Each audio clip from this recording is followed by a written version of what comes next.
Ngicela ukubingelela angena umuntu okwazi ukukhuluma phambi kwabantu abaningi kangaka.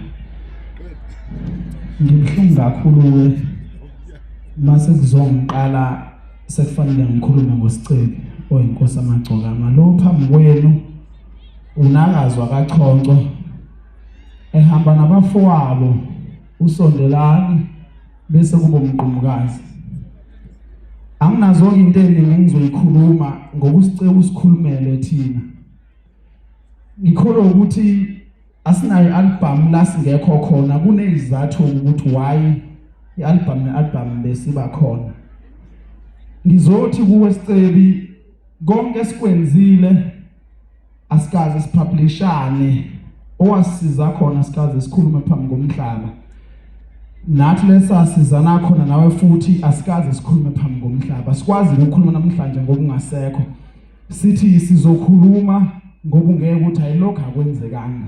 Kodwa ukuthi noma kuma shows uliveze igama lethu. Ngifuna ukuthi kikho konke mntaka baba sisuka kude kakhulu nawe sikwazi unge uyena namhlanje ngisho uSicebi thina. Uhlala eDenver sazana nawe sathi mfowethu buya usizohlala nawe eJulisi nathi singelutho ke singenalutho. Sahlala nawe saqhubeka bengibuka izithombe zethu from sibancane nje singelutho. Akukho engizokuchaza ngithi kulungile mntaka baba. Nangosuku uhamba wakhuluma nathi wasifonela ngevideo call sakhuluma saqeda bengingathi mina ukunokuthi ngikhulume ngosicebi iziningi izinto ke okuthi nasihleli sesiyiphusele nje ke ngoba besithanda ukuyiphuzela. Ngifuna ungena kakhulu kumacika kithi. Bakhona abantu mhlawumbe ababili engingakhuluma ngabo kuphela ngiyaxolisa ngizuba mude kakhulu. Bese ngithi kulungile. Ngesikhathi ufike emculweni kuyakube nzima kakhulu uma usafika emculweni abathandi ngeke ngezwe ubhuti ukhuzane ekhuluma ngalento ukuthi uCibi fishara bonke abantu. Mhlambe namhlanje impendulo uzoyithola ukuthi isizathu isiphi. Into eyenza uSicebi ukuthi makufika umuntu acela ukuthi amfishare bekwenziwe ukuthi nayo ke wafika kubantu bebengapheki kwakhe sihamba naye ethi uyacela bafowethu ngicela ningifishare ngoba mangabe umculo kaMaskandi mawusephezulu umuntu ophansi ubone ngathi yena mayecela kuzubukeka kahle. Angazi bekungenzeka mhlambe ngibone ubhuti umdumazi mhlambe sukume nje bese ehlale phansi. Bhuti omdala ngicela ukusho ukuthi namhlanje umfowethu engekho ubethi kibo bonke abacula abake bakhona angifisi ukukhohlwa ubhuti umdumazi engathi noma ngicela ngifike emculweni ngithi mfowethu bengisacela ukuthi ungisize. Bala abaningi kodwa yena wavuma futhi esevumile bakwazi ukuthi ephakame igama lakhe. Ngicela ukubona ubhuti ukhuzani bese ngihlale phansi. Ngikhuluma ngoba ngazi uSicebi from eqala njengoba ngikhuluma ngicela ukubona ubhuti omdala ungadini. Sifikile kuwe sihamba ngegalofu hayi golf khona igalofu bese uba khona igolf.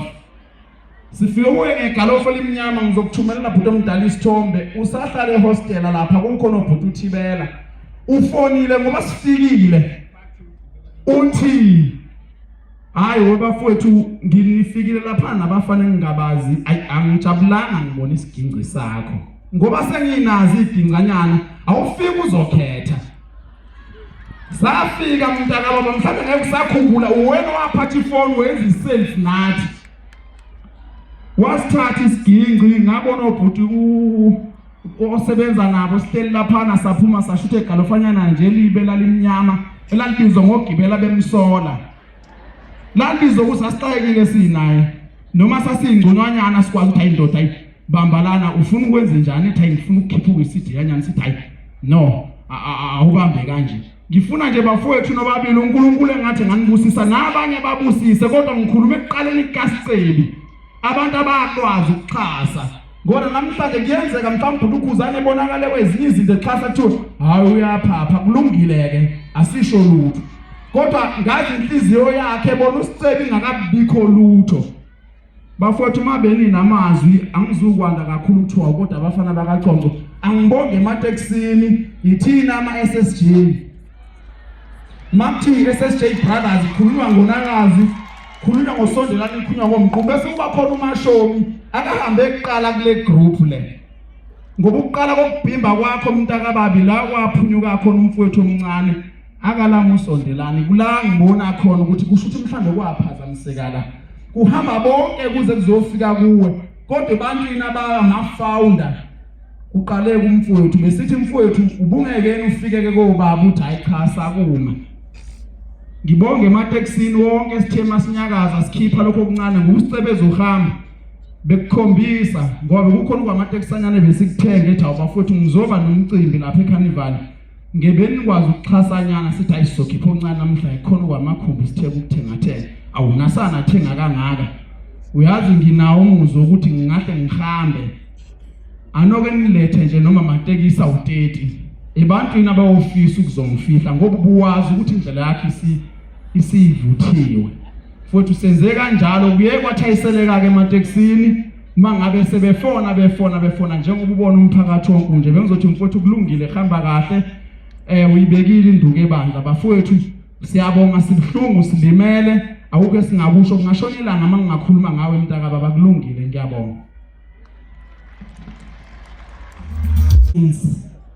ngokuthi asenze sifike la futhi adlale nomculo wethu wesintu ngendlela ukuthi uzuthandwe ufinyelele yonke indawo sibonga ama community radio stations onke adlala umculo wethu wesintu uMaskandi uMbhaqanga uMgqashiyo sibonga nawo zonke ezinye inteshi ezinational ezimile emculweni wethu wesintu ongizwe mchunu hey madoda bayimela lento bayimela bethatha impande zabo beyisusa ubaba welcome Bodloza kaNzimande no MC Chathi Sibatshazwa oTshathi uGodo wasenhlala Nkosi bethi siwutalakho bahamba baze bayoyinika oBK angazi ngathini rathatha alale kahle umacingwane ubheka mchunu baningi abawubambile umculo ozimdolo etshitshile sibono bahamba njalo nawo kuze kube namhlanje sinovusizwe langa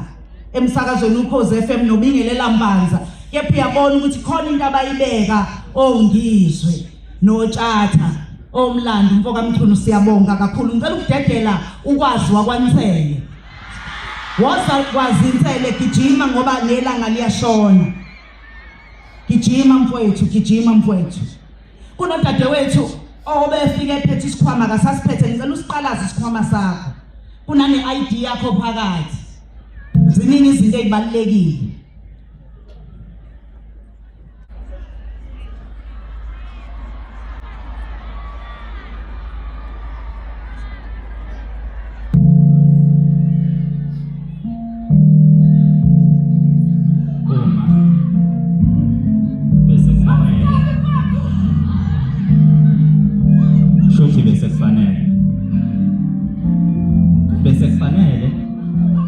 yebo bese kufanele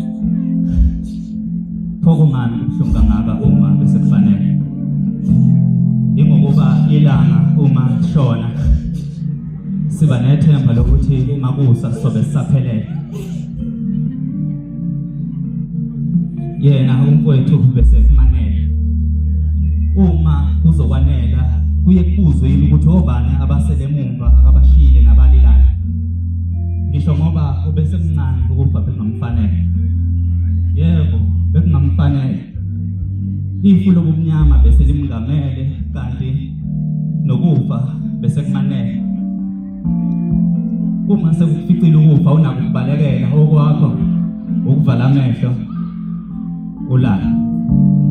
ulale pho yesani lesingaka esemva kwakhe ingoba lokufa kumzumile isimo sakhe sithi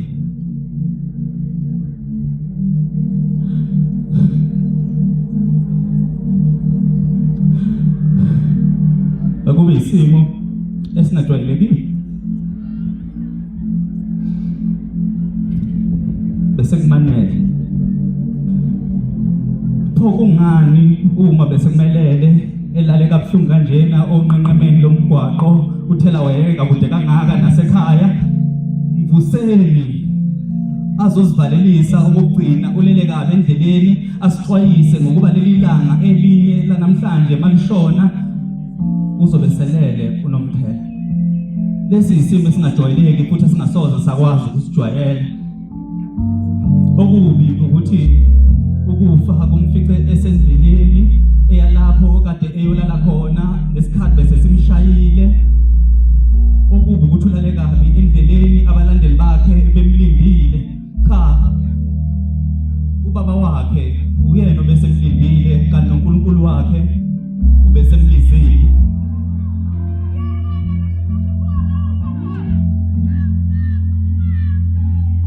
noNkulunkulu wakhe ubesemlizile. Yebo, ubesemlizile. Kanti nohambo besephelile. Ingakho uNkulunkulu kuzofanele ehle eze ngapha ngezansi azosichazela ukuthi kanti ukhetha kanjani ngokuba engathi manje usephumuza nabangakhathele.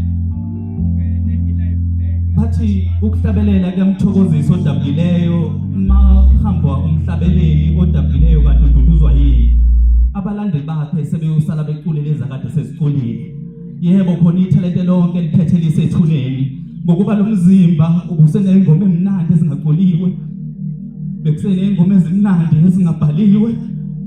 uNkulunkulu angadinwa yithi ngokuba lesi isililo sethu sokugcina phezu kwezilile eziningi esizosikhala sibuza ukuthi enkosini ungani uphethena ngoba yena bekungamfanele